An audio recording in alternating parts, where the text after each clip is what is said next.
Hello friends, स्वागत है आपका अपने चैनल एग्जाम रिवेंज में।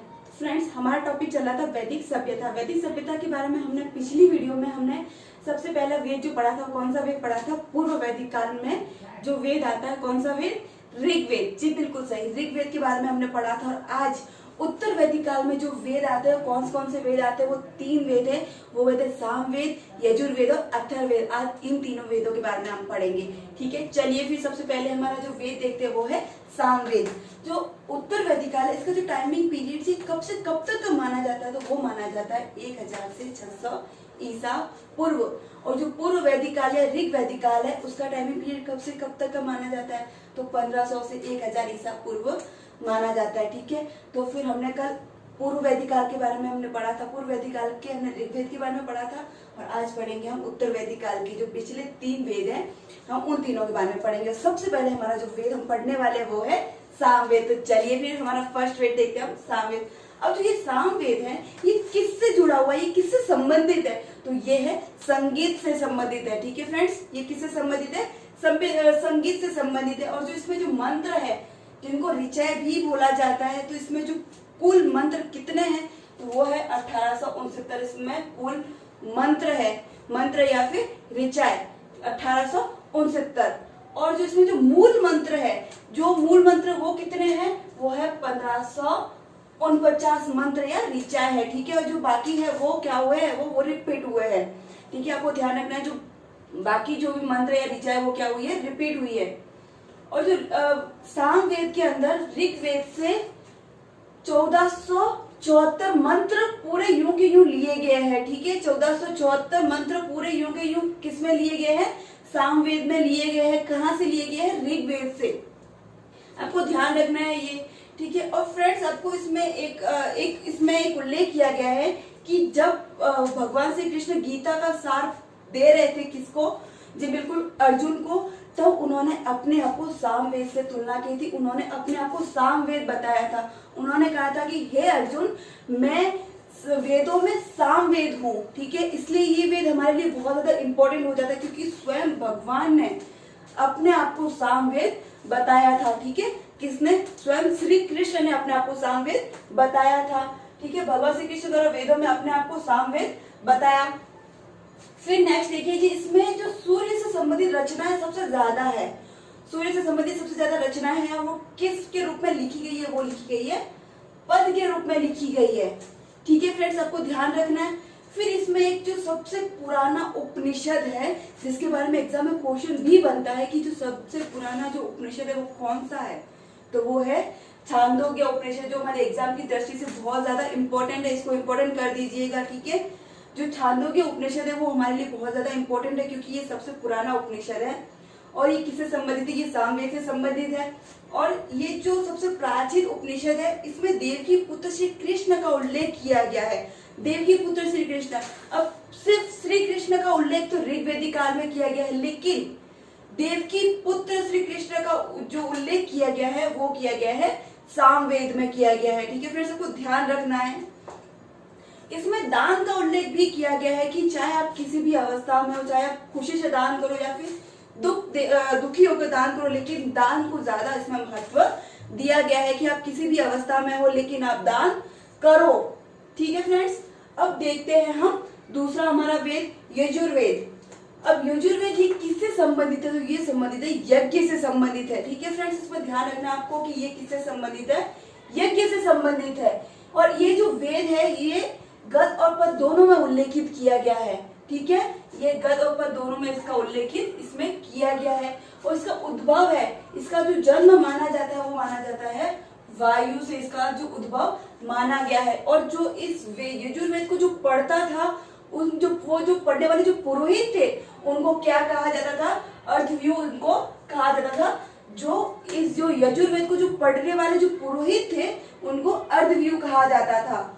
और जो यजुर्वेद के 2 भाग है फ्रेंड्स, आपको ध्यान रखना है कि यजुर्वेद के 2 भाग है। और कौन कौन से हैं? वो हैं कृष्ण यजुर्वेद और सुक्त यजुर्वेद। और इसमें एक उपनिषद है जो हमारी एग्जाम की दृष्टि से बहुत ज्यादा इंपॉर्टेंट है। वो इंपॉर्टेंट क्यों है? तो वो चलिए देखते हैं हम। तो वो इसमें है जो उपनिषद, उसका नाम है तैत्तिरीय उपनिषद। ठीक है, जिसमें अतिथि देवो भव, मतलब अतिथि देवता के समान है, इसका उल्लेख किया गया है। जो हमारा जो एक सूक्ति है जिसको आपने पढ़ी होगी, वो जो अतिथि देवो भव है वो कहाँ से ली गई है, वो जो यजुर्वेद है इसका जो उपनिषद है, तैत्तिरीय उपनिषद, वहां से अतिथि देवो भव को लिया गया है। इसका उल्लेख जो किया गया है वो किसमें किया गया है, वो तैत्तिरीय उपनिषद में किया गया है। और सदा सत्य वद, सत्यम वद, ठीक है, ये इसका भी जो उल्लेख किया गया है वो यजुर्वेद के तैत्तिरीय उपनिषद में किया गया है। ठीक है, तो चलिए फिर अब हमारा तीसरा उपनिषद देखते हैं हम।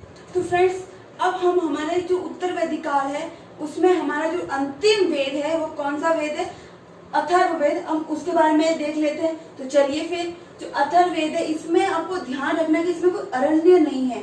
अब अरण्य का क्या मतलब है, कि अरण्य का मतलब है कि जो हमारे जो पहले ऋषि मुनि थे वो ज्ञान प्राप्त करने के लिए जंगलों की ओर जाते थे, है ना, जंगलों की ओर जो ज्ञान था वो एकत्रित करके लेकर आते थे। जो इसमें किसी भी प्रकार का कोई अरण्य, इसमें इस अथर्ववेद में कोई अरण्य नहीं है, तो ये आपको ध्यान रखना है।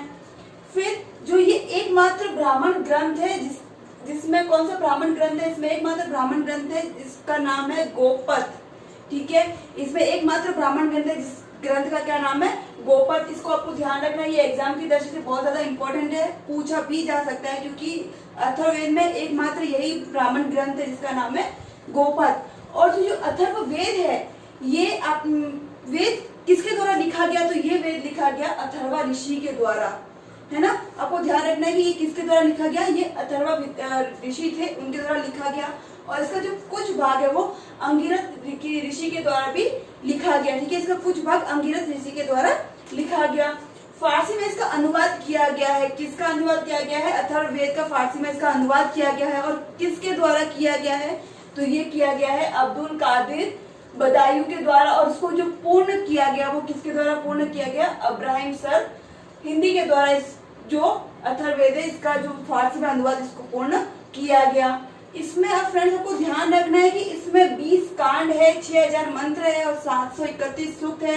ये आपको याद रखने की जरूरत नहीं है, लेकिन आप याद रखना चाहो तो रख सकते हो। ठीक है, ये इतना इंपॉर्टेंट नहीं है, एग्जाम में पूछते नहीं है, लेकिन फिर भी आपको एक बार इसकी जानकारी होनी चाहिए। फिर जो इसके अंदर जो उल्लेख है, किस किस का उल्लेख है ये देखिए। इसमें जादू, टोना, टोटका, किसी को वश में करना, इस सब का इसमें उल्लेख दिया हुआ है, इसके बारे में जानकारी दी हुई है। ठीक है, फिर आपको ध्यान रखना है कि इसमें जो परीक्षित वर्ड है, इस वर्ड का पहली बार इसमें उल्लेख किया गया है। और जो इसमें जो एक इसमें बताया गया है कि जो नष्ट होता वो जो राष्ट्र है, जो खत्म होता वो जो राष्ट्र है, जिसकी एक तरीके से वो जो राष्ट्र खत्म हो रहा है, इसकी तुलना की गई है पानी में डूबता हुआ नाव। उससे उसकी तुलना की गई है कि जिस प्रकार जो पानी है, जो नाव में पानी भरता जाता है तो कैसे वो नाव डूबता जाता है, वैसे ही जो नष्ट होता हुआ जो राज्य है इसकी तुलना की गई है पानी में डूबते हुए नाव के साथ। ठीक है, आपको ध्यान रखना है, इसका इसमें उल्लेख किया गया है। और इसमें आयुर्वेद की जानकारी दी गई है। फ्रेंड्स, में आपको ध्यान रखना है कि इसमें आयुर्वेद की जानकारी दी गई है। राष्ट्र की महिमा, राष्ट्र की भाषा का इसमें अवधारणा इसमें उल्लेख किया गया है। ठीक है, फिर नेक्स्ट है कि इसमें स जायते पुनः, जिसमें इसमें बताया गया है कि आत्मा का जन्म पुनः होता है, कि आत्मा अजर है, अमर है, ये आत्मा कभी भी नष्ट नहीं होती, इसका जो जन्म है वो पुनः होता है, ये बताया गया है अथर्ववेद के अंतर्गत। इसमें बताया गया, इसका अथर्ववेद में इसका उल्लेख किया गया है। फ्रेंड्स, आपको ध्यान रखना है, इसमें स्वर्ग का शब्द का उल्लेख भी किया गया है। जो स्वर्ग होता है उसका उल्लेख भी, ये शब्द का उल्लेख भी उसमें अथर्ववेद में किया गया है। आयुर्वेद जीवन का विज्ञान है, इसका उल्लेख इसमें किया गया है। फिर अथर्ववेद में 2 उपनिषद है, और जो फर्स्ट उपनिषद है जिसका नाम है मुंडको उपनिषद, ये हमारी एग्जाम की दृष्टि से वेरी वेरी मोस्ट है। इसको आप वेरी मोस्ट करके अपने एग्जाम में आपको इसमें एग्जाम में क्वेश्चन पूछे जाते हैं। इससे जुड़ा हुआ एक क्वेश्चन है जो बहुत बार एग्जाम में पूछा गया है कि जो शब्द में जायते हैं ये किस उपनिषद में अंतर्गत में आता है, कि मुंडको उपनिषद में इसका उल्लेख किया गया है। ठीक है फ्रेंड्स, आपको ध्यान रखना है, ये हमारे एग्जाम की दृष्टि से वेरी वेरी मोस्ट है। और जो दूसरा उपनिषद है उसका क्या नाम है, मांडुक्य उपनिषद, जिसमें बताया गया है कि ब्रह्मा से ही पूरी दुनिया का उत्पत्ति हुई है। ब्रह्मा है वही, उनसे ही पूरी दुनिया की उत्पत्ति हुई है। ब्रह्मा सगुण भी है और निर्गुण दोनों है। ठीक है, इसमें इसका उल्लेख किया गया है। फ्रेंड्स, अगर आपको हमारी ये वीडियो अच्छी लगी हो तो इसको प्लीज लाइक और शेयर भी करें। और इससे आगे का हम कल पढ़ेंगे, कल की वीडियो में इससे आगे हम पढ़ेंगे। हमने हमारे जो 4 वेद थे, 4 वेदों के बारे में पढ़ा। वो 4 वेद कौन कौन से थे? ऋग्वेद, यजुर्वेद, अथर्ववेद, सामवेद। ठीक है, ये 4 वेदों के बारे में हमने पढ़ा। कल से हम इसमें और भी जानकारी आपको प्रदान करेंगे, तो ऐसे ही हमारे साथ जुड़े रहे और ऐसे ही हमारे साथ अपना प्यार बनाए रखे और रोजाना ऐसे ही हमारी वीडियो को देखते रहे। ऐसा नहीं कि अभी कोई एग्जाम नहीं होने वाला है तो हम कोई पढ़ाई ना करें, तो आपको पढ़ाई अपनी एग्जाम की दृष्टि को ध्यान में रखते हुए ऐसे ही अपनी कंटिन्यूटी को बनाए रखते हुए अपने एग्जाम की दृष्टि से उसको रोजाना की डेली अपनी पढ़ाई को करना है। ठीक है, कोई भी किसी भी प्रकार से अपने आप को किसी और चीज में अपने आप को इन्वॉल्व नहीं करना है। आपको डेली टू डेली अपने एग्जाम के पर्सपेक्टिव से उसको रोजाना ही हम जो अपने टॉपिक है उनको क्लियर करने हैं। ठीक है फ्रेंड्स, धन्यवाद।